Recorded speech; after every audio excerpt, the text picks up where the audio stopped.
man. Oh, don't let him. Don't. He brings in a fucking ton of. We'll do voices. Voices. And we'll recreate moments in wrestling history with just a total, absurdist slant on it. And Vince is his signature character, WWE Chairman Vince McMahon. Yeah. But yeah, back then, I mean, he was much more doing the Hogan. So by default, almost, I became Vince. Yeah. Yeah. But we would sit around before we even started the show. The first year we'd met each other, we would sit in class and just make jokes all the time about how Hulk Hogan is completely paranoid that someone's going to take his spot atop the industry, the torch, as it's called, passing the torch. And we would just joke about how absurd it could get that Hogan just walked around all day worried that somebody was going to try to pull a fast one on him with cameras rolling to appear as if they had bested him in a wrestling contest, even in a hallway or a grocery store somewhere. And we would just crack each other up, often during class. Usually during class. About this. And then we put and then one time JP drew a poster of Hulk Hogan holding the torch and put it in his dorm room window facing out over downtown Boston. We did, didn't I? Oh my God, I forgot about that. And then we went to a Raw in Boston at the Garden, dressed as Hogan and Vince, and they loved it. The people popped like we were, Hogan had left at the time from that return run in 2002. And so it was kind of a novelty to see someone show up dressed as Hogan because Hogan wasn't even on the show. And no one was dressed up like Vince. People thought I was Ronald Reagan. Ronald Reagan, yeah. It was pretty crazy because also we had happened to we were running a little bit late for whatever reason. And so we got there after everybody was already sitting in their seats. And so then you see us. We happened to get floor seats for this. I think we were in the fourth row or something like that. And so we got these seats and as we're walking down, we're the only ones standing, heading down to the floor. People start chanting Hogan, Hogan, Ho. And it was one of the most surreal experiences because I started looking up at the crowd as we got to the floor. I threw down my championship belt and did the poses, and the people went crazy. Kids came over and asked for pictures with him. Yes. They did. Oh my God. Kids, like fathers sending their kid, go get a picture. I mean, he was wearing a paper towel colored with a yellow marker for his hair sticking out of his bandana. And keep in mind, too, I have this pasty white skin, nothing like the orange leather that Hogan sports on a daily basis. And it was just like this bizarre, surreal thing that literally lasted, even during I think like a couple commercial breaks. That chant started, and I'd pose and. And then you got molested by somebody there, didn't you? In the as we were leaving, I didn't want to talk about that. Yeah, I was in the bathroom, and someone. No, I'm kidding. No, I was walking down the hallway doing the Vince strut, and some kid decided he was going to get over, and I can't see because I got a Halloween mask on. It's the Vince McMahon Halloween mask I'm wearing, and he sneaks into my blind side and grabs my neck like he's going to give me a stunner, and I didn't even see him coming. All of a sudden, my neck is being pulled to the ground. So of course, I sold it. Of course, I stumbled around the hallway like I was about to have a seizure. Because that's what the people want, Well, and this is what happens, and we'll talk a little bit about this more. But this is what happens when wrestling fans find each other.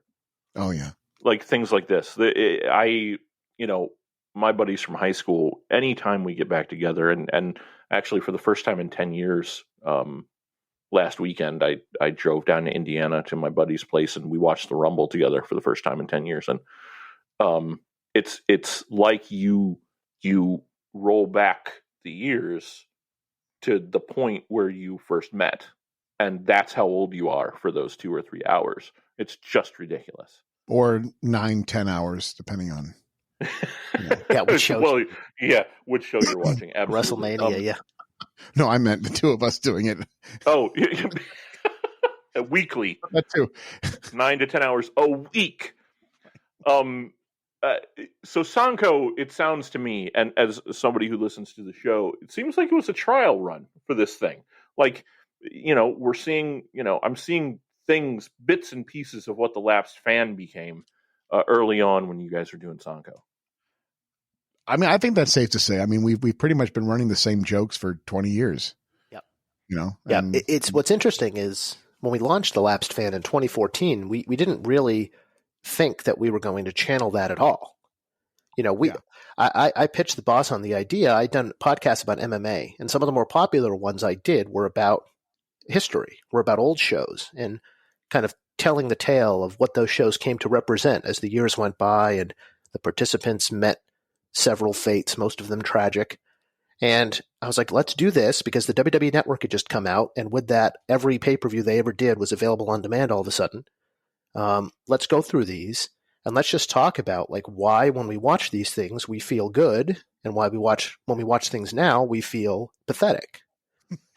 That is to say, the current wrestling as opposed to the archived wrestling of yonder. And so it became it started out as this project to kind of identify what it was objectively, not subjectively, objectively, that was better about the wrestling we remember, because we don't subscribe to the very simplistic notion that the rose-colored glasses of childhood account for why you feel like things were better when you were a kid. We leave open the distinct possibility that they may very well have been better, and not completely tainted and completely destroyed by the instincts that social media create in the modern human to constantly put themselves in front of the camera instead of watch what's on the TV. And so we set out to do that. We set out to define why it used to be better, why the wrestling of yore connected in a more resonant way, such that we'd even want to do a podcast about it 25 years later. And then as the weeks went by and the shows went by, Bossman started with a little limitation here, a limitation there, and then you hear the feedback loop on the show. You're like, people really like that. Like, if nothing else, it's what sticks about the episode. So let's keep doing it. Let's keep doing it. And that's when the brew started. That's when we started mixing in everything. We were like, we can throw our whole personalities into this show. People give us positive feedback on it. Right. This is a podcast generally about doing things really well, and an episode on a podcast about podcasting. It's been done ad nauseum. Podcasters are a dime a dozen. What many people fail to realize, though, and I think what you guys do exceptionally well, it's the importance of creating a community.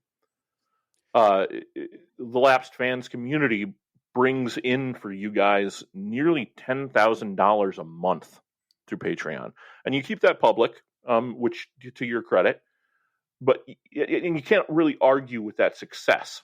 What I want to do is talk about a few things I've noticed about what your success looks like, and get some color from you, for lack of a better term. I didn't bring my razors. I'm sorry. I don't. Well, I need to hear the gig sound at some point, so just sneak it in whenever you're ready. All right. Thank you. Just four things come to mind, and we'll go through them here a little bit. The fact that we're all kind of men of a certain age, and women to some degree as well. So shared experience.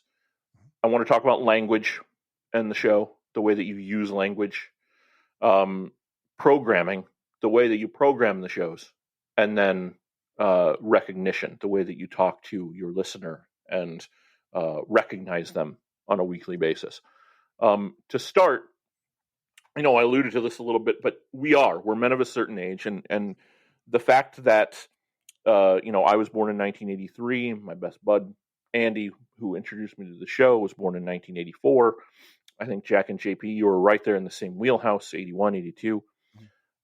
It puts us in a very particular headspace when it comes not only to the wrestling fandom, but to the pop culture fandom in general, that we're all kind of part of right now. Experiences I've found are also not as unique as most people think. And I think that's a big part of the reason you guys have been successful. And I'd like to get your ideas on it and your thoughts on this, but I want to illustrate this by saying the first time that we had the opportunity to meet, because I was such a fan of the show from the start, convinced a multinational corporation to give you guys significant amounts of dollars to do something. I don't even remember what, except that you made a YouTube video at some point. You gave me by the pool. That's what it was. Yeah, it was booking by the pool, but also Double Take also sponsored the Star. Look, Conrad everywhere. Starcast, the Starcade in the 90s. The Memorial episodes. Tour. Yep, Starcade right. Memorial Tour. Every Starcade in chronological order. Right. Right. So it's when we first met, and you guys told me, "Hey, I told you, I'm the Jack and Andy's the JP of our little group," and significantly, emails that I've heard you guys read on the air this is not a unique thing. We all have our wrestling friend. Yeah. We all have the guy who we talk to about, or girl, probably not, but or girl. But it's just these shared experiences are really, really powerful, and hearing it, I find, is incredibly interesting. You guys talk a lot on the show about your experiences with, let's call them folks in your life that don't necessarily approve of your fandom. And I think all of us have heard these 5 words regularly in our lives, and every single time it feels like somebody just stabs you in the gut. You know it's fake, right? Right? I mean, shared shame is a powerful inclusion tool. Like that, if you feel like, oh my God, this person has felt that shame endless amount of times the way I have, to some degree, and this is not to co-opt a phrase that's very popular nowadays, but representation matters to that degree. I mean, psychologically. So can you talk to that a little bit? I'm sure the strategy wasn't exactly that, but I'm sure also as time has gone on, you've become more aware of the fact that that's a powerful tool. It is. It's, there are things that you think to yourself in your own head that you don't think anybody else thinks, but they have. That's the point you just made. That's significant. Like, there was a wrestler called the Big Boss Man whose theme song is about him being like a corrections officer. And at one point in the theme song, the guy singing it says he carries a big stick, a ball and chain too, just like like any prison guard would. And when I was a kid, for some reason, I heard he carries a fish stick. I've got to change you, like the Gordon's Fisherman fish stick. I've got to change you, like change a baby's diaper. And I said that once on the air, and it resonated. They didn't think fish stick necessarily. I don't think anybody heard the same thing, but they know what that's about.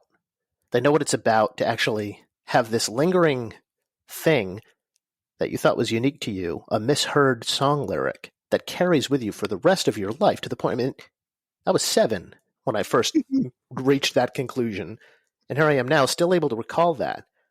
And so it's those little things that you don't think anybody else shares in common with you that they actually do. And when you give voice to it, that creates a very powerful bond with the listener, because then they start to trust that there's even more about them you may understand. And by being as kind of having the fidelity we do to reading out our listener emails on the air and devoting as much time as it takes to thanking people who see us worthy of a donation, they can feel all the more confident that, like, no, this isn't some false bond we've created on some commercial basis. This sprouted up organically, and it will stay organic. Yeah, I to offer some color to your comments, I am there it is. We have color. Bless your heart. A color. I love you for that. I am part of a group of 8 gentlemen that we have a group Twitter chat, and it's completely born of our fandom of the show.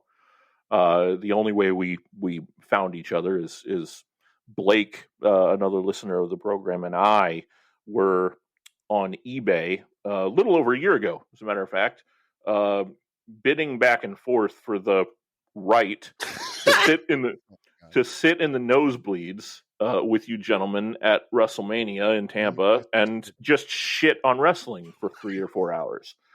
That would have been like 7 or 8 hours. Yeah, 7 or 8 hours. That's fair. And so we didn't know that we were bidding against each other. We didn't even know each other at that point. But Blake got in a little trouble with the missus for spending that kind of money, and then we decided we were going to split the tickets before all hell broke loose, and there was no WrestleMania, or there was one with a ceiling fan. But I let them know that I was going to talk to you guys, and I asked them for a